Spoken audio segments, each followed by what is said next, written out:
The Neurosurgery Residency program at the University of Florida has a long tradition of excellence. We are very fortunate at the University of Florida to have a very diverse faculty from institutions all over the country. The faculty are exceptionally well, known in the sort of academic neurosurgery nationwide and even worldwide. In terms of epilepsy or tumor, we're in clinical trials. We've got very advanced endovascular devices. We're always in development of these things. Our spine program is wonderful. I mean, there's not many places you go where it seems like all of the faculty are the world expert in whatever they do. We do close to 4,000 cases a year. We take 3 residents a year, so we're one of the larger neurosurgery residencies in the country. We all feel strongly that we're here to help educate residents. What surprised me the most was actually how approachable a lot of the attendings were. The door is always open, it seems like, whenever I have an issue or want to talk about something. We do a skills lab where you learn about suturing and how to do procedures. We did it as part of a transition to intern week that you do before you start here. And these include things like subarachnoid hemorrhage in the ED, brain tumors that are actively herniating, and what do you do when you encounter these patients? We have some simulators about things like lumbar puncture and pedicle screws.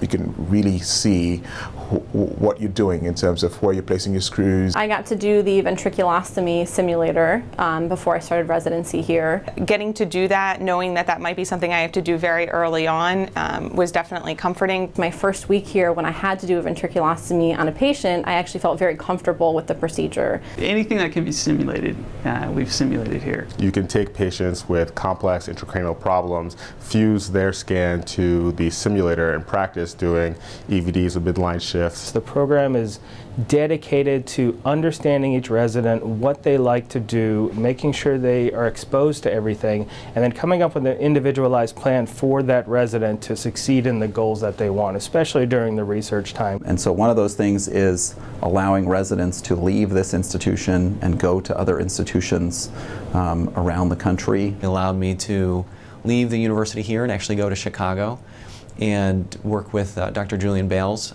in doing both basic science and clinical research in traumatic brain injury. I did it in New York. It was amazing. I was able to study what I wanted to study. The department supported me wholeheartedly. The idea is that we want you, when you're finished, to get to the goals that you've set for yourself. Every day in conference they're being asked questions, they're being asked to verbally explain how they're thinking about a certain problem and what they're going to do about it. And especially the pre-op conferences essentially are in an oral boards format. The more you're exposed to that kind of environment, the better, and I think more comfortable you're going to feel during the actual oral board exam.